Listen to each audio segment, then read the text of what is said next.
ஆதியை பார்த்தீங்கன்னா ரொம்ப நாள் ஆச்சு வெளில கூட்டிகிட்டு போயிட்டு, சரி இன்னைக்கு வாக்கிங் கூட்டு போகலான்னு இன்னைக்கு ஈவினிங் நானும் அவனும் கிளம்பணும்.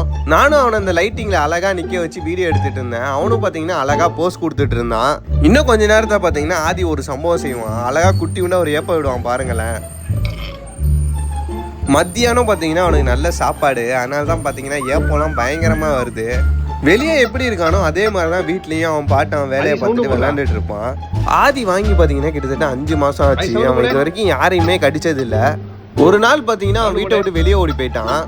எங்கள் வீட்டு பக்கத்தில் எத்தனையோ பேர் லேப் வளர்க்குறாங்க, எத்தனையோ பேர் டாபர்மேன் வளர்க்குறாங்க. ஆனால் அந்த நாயெல்லாம் ரோட்டில் சுற்றுனுச்சுன்னா அதை போய் அழகாக தொட்டு கொஞ்சிறாங்க. ஆனால் இவன் வெளியே ஓடி போனான்னா பார்த்தீங்கன்னா எல்லாம் கல் எடுத்து அடிக்கிறாங்க, காலில் உதைக்கிறாங்க. அதான் வெளிநாட்டு நாய்களுக்கு கொடுக்குற சின்ன மரியாதை கூட நம்ம ஊர் நாய்களுக்கு கொடுக்க மாட்டேங்கிறாங்க. உண்மையாகவே வெளிநாட்டு நாய்களோட ரொம்ப பாசமாகவும் நம்மளை பாதுகாப்பாகவும் பார்த்துக்கிறது நம்ம ஊர் நாட்டு நாய்ங்க தான். உங்களுக்கு நம்ம ஊர் நாட்டு நாய்ங்க பிடிக்கணும்னாலும் பரவாயில்ல, தயவுசெய்து அடிக்கவோ துன்புறுத்தாதீங்க. இந்த வீடியோ பிடிச்சிருந்தா லைக் பண்ணுங்கள், மறக்காமல் சப்ஸ்கிரைப் பண்ணிடுங்க.